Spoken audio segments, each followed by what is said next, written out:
ഷീല സനലിലേക്കാണ് നമ്മൾ പോകുന്നത്. ഗോപാൽ, നമ്മൾ വലിയ പ്രതിഷേധമാണ് കോടതി വളപ്പിൽ പോലും കണ്ടത്.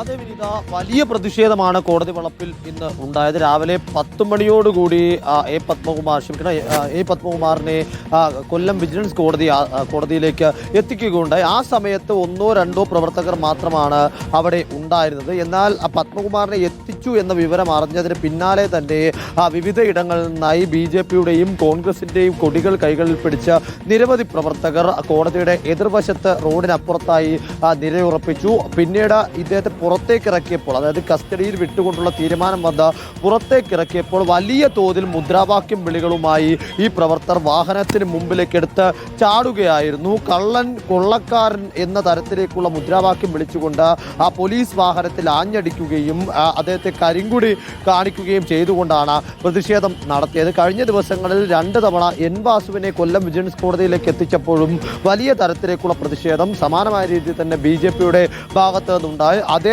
രീതിയിൽ അല്ലെങ്കിൽ അതിനേക്കാൾ കുറച്ചുകൂടി മുകളിൽ നിൽക്കുന്ന തരത്തിലേക്കുള്ള പ്രതിഷേധമാണ് ഇന്ന് എ പത്മകുമാറിന് എതിരെ ഉണ്ടായത്. പോലീസ് വല്ലാതെ പണിപ്പെട്ടു ഈ പ്രവർത്തകരെ നിയന്ത്രിക്കാൻ. നേരത്തെ തന്നെ പ്രതിഷേധത്തിനുള്ള സാധ്യത മുന്നിൽ കണ്ടുകൊണ്ട് വലിയ പോലീസ് സന്നാഹം വിജിലൻസ് കോടതി പരിസരത്ത് വിന്യസിച്ചിരുന്നു. എന്നാൽ ആ പോലീസിനെയൊക്കെ മറികടന്നുകൊണ്ട് റോഡിൽ അല്പനേരം, ഏകദേശം ഒരു 5 മിനിറ്റോളം ഈ വാഹനം തടഞ്ഞിടുന്ന തരത്തിലേക്ക് ഈ പ്രതിഷേധക്കാർ സമരം നടത്തി.